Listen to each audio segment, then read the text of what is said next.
እንዴት ናችሁ? እንኳን ደህና መጣችሁ ወደ ስትራክት ኤክሴል ዩቲዩብ ቻናል። በዚህ ቪዲዮ ቀላል የሆነና አስፈላጊ የኤክሴል ቲፕ እናያለን። ይህም ኤክሴል ውስጥ ያለን ቴክስት ስፔስ በመጨመር ሰፓሬት ወይም ስፕሊት እንዴት ማድረግ እንደምንችል እናያለን። ቀጥታ ወደ ቪዲዮ። የኤክሴል ዳታችንን በዚህ መልኩ ከከፈትን በኋላ ቴክስቱን ስፕሊት ወይም ሰፓሬት ማድረግ የምንፈልግበትን ሴል እንመርጣለን። ከዛም በኋላ ይህንን ፎርሙላ እናስገባለን። ለመጀመሪያ እኩል ይሆናል የሚለውን ካራክተር እናስገባለን። ያ ማለት ኤክሴል ፎርሙላ ልንሰጠው እንደሆነ ይረዳናል። ሶ ቀጣይ የምናደርገው ሌፍት ብለን እንጽፋለን። በዚህን ጊዜ በስክሪናችን ላይ እንደምታዩት ሌፍት የሚለው ኦፕሽን ራሱ ኤክሴል ይሰጠናል። ከዛም ታብን በመንካት ወይም ደግሞ ደብል ክሊክ በማድረግ ሌፍት ላይ ወደ ፎርሙላው እንገባለን። ልክ እንደምታዩት ወደ ፎርሙላው ስንገባ ቴክስት የሚለው በሌፍት ውስጥ ያለችው የምትታየው ቦልድ ሆና ትታየናለች።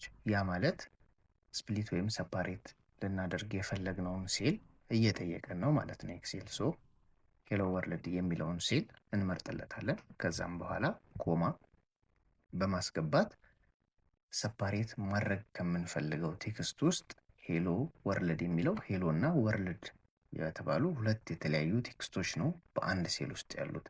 ያ ማለት በስተግራ በኩል ያለውን መጀመሪያ ያስገባን ስለሆነ ሄሎ የሚለውን የፊደል ብዛት እናስገባለታለን። ከዛም ቅንፋችንን እንዘጋለን። ከዛም በኋላ ኤንድ የሚለውን ካራክተር እናስገባለን።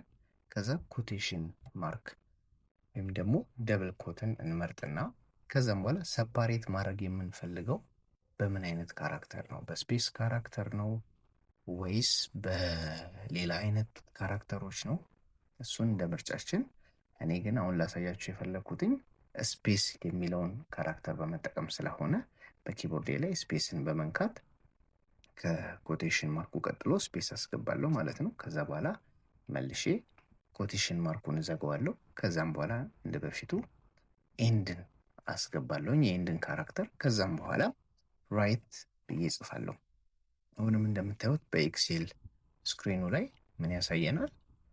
ልናስገባ የፈለግነውን ፎርሙላ ኤክሴል ራሱ ሪኮግናይዝ ስለሚያደርገው በመጀመሪያ ያመጣልናል ማለት ነው። ከዛም በኋላ እንደቀድሞ ደብል ክሊክ ወይም ደግሞ ታብን በመንካት ወደ ፎርሙላው እንገባለን። አሁንም ቴክስት የምትለዋ ቦልድ ሆና ትታየናለች። ያ ማለት አሁንም ስፕሊት ወይም ደግሞ ሰፓሬት ልናደርገው የፈለግነውን ሲል እንድንመርጥ እየጠየቅን ነው። አሁንም መልሰን ሄሎ ወርልድ እንመርጥለታለን። ከዛም በኋላም ኮማ እናስገባለን።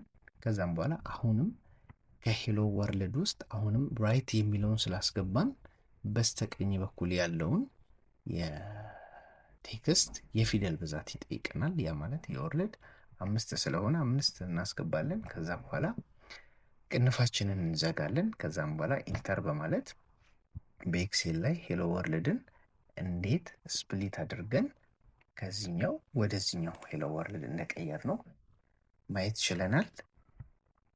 እንዲህ ቀለል ያሉ የኤክሴል ትሪኮችን ማየት ከፈለጋችሁ ቻናላችንን ሰብስክራይብ አድርጉ እና የደወል ምልክቱን መጫን አትርሱ። መልካም ቀን።